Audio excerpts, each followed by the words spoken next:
తెలంగాణ గట్టు మీద ఫిరాయింపు రాజకీయం గరంగరంగా మారుతోంది. జంపింగ్ జపాంగ్స్ రచ్చ హీటెక్కుతోంది. కారు దిగి హస్తానికి షేక్ హ్యాండ్ ఇచ్చిన ఎమ్మెల్యేల సెంట్రిక్ గా అటు బీఆర్ఎస్ ఇటు అధికార కాంగ్రెస్ ఎత్తుకు పై ఎత్తులు వేస్తున్నాయి. వేటు వేయించి బైపోల్స్ తెచ్చేందుకు కారు పార్టీ స్కెచ్ వేస్తుంటే తమ గూటికి చేరిన ఎమ్మెల్యేల విషయంలో దాగుడు మూతలు ఆడుతోంది హస్తం పార్టీ. ఇంతకీ ఫిరాయింపుల విషయంలో ఏం జరుగుతోంది? కన్ఫ్యూజ్ అవుతున్నదెవరు? ఎవరిని ఎవరు కన్ఫ్యూజ్ చేస్తున్నారు? కాంగ్రెస్ బీఆర్ఎస్ ఎత్తుకు పై ఎత్తులతో పొలిటికల్ సిచ్యువేషన్ ఎటు టర్న్ తీసుకోనుంది?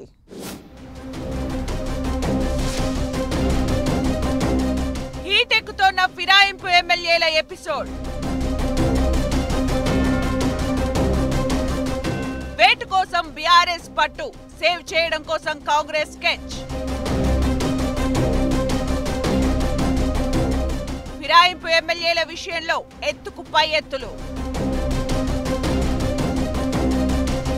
తెలంగాణ ఫిరాయింపు ఎమ్మెల్యేల ఎపిసోడ్ రోజుకో టర్న్ తీసుకుంటోంది. పార్టీ ఫిరాయించిన ఎమ్మెల్యే అరికపూడి గాంధీని పబ్లిక్ అకౌంట్ కమిటీ చైర్మన్ గా అసెంబ్లీ స్పీకర్ నియమించడంతో వివాదం పీక్ లెవెల్ కు చేరుకుంది. ప్రతిపక్షానికి ఇవ్వాల్సిన పీఏసీ పదవిని పార్టీ ఫిరాయించిన ఎమ్మెల్యేకు ఎలా ఇస్తారని అపోజిషన్ మండిపడుతోంది.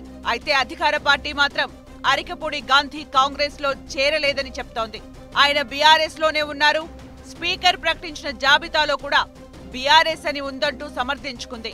దీని విషయంలో కూడా రెండు పార్టీల మధ్య మాటల యుద్ధంతో పాటు ప్రత్యక్ష దాడుల దాకా వెళ్లింది. ఇదంతా అటుంచితే ఇప్పుడు కాంగ్రెస్ శాసనసభాపక్ష సమావేశానికి అరికపూడి గాంధీతో పాటు పార్టీ ఫిరాయించిన 6 ఎమ్మెల్యేలు హాజరయ్యారు. దీంతో బీఆర్ఎస్ మరోసారి ఫైర్ అవుతోంది. హైదరాబాద్ లోని ఓ ప్రైవేట్ హోటల్లో ఆదివారం కాంగ్రెస్ పార్టీ శాసనసభాపక్షం సమావేశం జరిగింది. ఈ మీటింగ్ కు బీఆర్ఎస్ నుంచి కాంగ్రెస్ లో చేరిన 10 మంది ఎమ్మెల్యేలు 6 హాజరయ్యారు. పీఏసీ చైర్మన్ అరికపూడి గాంధీతో పాటు దానం నాగేందర్, కడియం శ్రీహరి, తెల్లం వెంకట్రావు, డాక్టర్ సంజయ్ కుమార్, ప్రకాష్ గౌడ్లు అటెండ్ అయ్యారు. ఈ ఇష్యూపై బీఆర్ఎస్ మరోసారి గళమెత్తుతోంది. కాంగ్రెస్ లో చేరలేదని శాసనసభ వ్యవహారాల శాఖ మంత్రి శ్రీధర్ బాబు చేసిన కామెంట్స్ అబద్ధాలు అంటూ ఎక్స్ వేదికగా మాజీ మంత్రి హరీష్ రావు విమర్శించారు. అయితే దీనికి మంత్రి శ్రీధర్ బాబు మీడియాతో మాట్లాడుతూ హరీష్ రావుకు కౌంటర్ ఇచ్చారు. సీఎం తన నియోజకవర్గానికి వచ్చినందుకే అరికపూడి గాంధీ వచ్చి కలిశారే తప్ప సీఎల్పీ సమావేశానికి హాజరు కాలేదన్నారు. మిగతా బీఆర్ఎస్ ఎమ్మెల్యేలు కాంగ్రెస్ సమావేశానికి రాలేదని, కేవలం సీఎంను మర్యాదపూర్వకంగా కలిసి వెళ్లారని చెప్పుకొచ్చారు. సిద్దిపేట నియోజకవర్గానికి సీఎం వెళ్తే కార్యక్రమంలో హరీష్ రావు పాల్గొనరా అంటూ శ్రీధర్ బాబు ఎదురు ప్రశ్నించారు.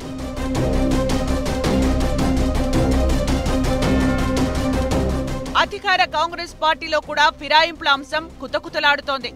గాంధీ భవన్ వేదికగా జరుగుతున్న కాంగ్రెస్ పార్టీ సమీక్షా సమావేశాల్లో వివాదం రాజుకుంటోంది.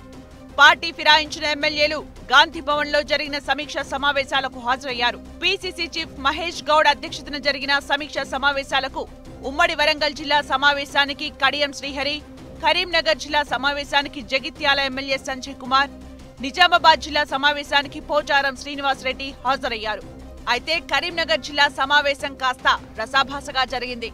ఈ సమావేశంలో ఎమ్మెల్యేలు, ఎమ్మెల్సీల పేర్ల జాబితాలో పార్టీ సీనియర్ నేత ఎమ్మెల్సీ జీవన్ రెడ్డి పేరు పొందుపరచలేదు. అదే సమయంలో పార్టీ ఫిరాయించిన జగిత్యాల ఎమ్మెల్యే డాక్టర్ సంజయ్ కుమార్ పేరును ప్రస్తావించారు. దీంతో జీవన్ రెడ్డి పార్టీ పెద్దల తీరుపై గరమయ్యారు. జరిగిన తప్పును గ్రహించిన PCC chief Mahesh Goud, in-charge Deepa Das Munshi జోక్యం చేసుకుని సర్ది చెప్పారు. ఏదో పొరపాటు వల్ల పేరు పడలేదని, జరిగిన దానికి సారీ చెప్పి మరోసారి ఇలాంటి తప్పిదం జరగదని సర్ది చెప్పారు. శనివారం గాంధీ భవన్ లో జరిగిన పరిణామాల నేపథ్యంలో ఆదివారం జరిగిన సీఎల్పీ సమావేశానికి జీవన్ రెడ్డి డుమ్మా కొట్టారు. ఇలా పార్టీ ఫిరాయింపుల అంశం హస్తం పార్టీలో ఎన్నో సమస్యలకు దారితీస్తుంది. బీఆర్ఎస్ మాత్రం పార్టీ ఫిరాయించిన ఎమ్మెల్యేలపై అనర్హత కోసం గట్టి ఆధారాలు సేకరించే పనిలో బిజీగా ఉంది.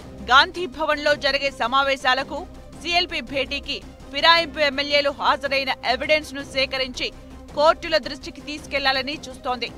మరోవైపు ఈ వ్యవహారం నుంచి తప్పించుకునేందుకు టెక్నికల్ అంశాలపై కాంగ్రెస్ ఫోకస్ చేసింది. డైలీ ఎపిసోడ్లా కొనసాగుతున్న ఈ ఇష్యూ ఇప్పట్లో కొలిక్కి వచ్చే అవకాశమైతే కనిపించడం లేదు. అయితే ఫైనల్ గా ఎవరు పై చేయి సాధిస్తారనేది మాత్రం హాట్ టాపిక్ గా మారింది.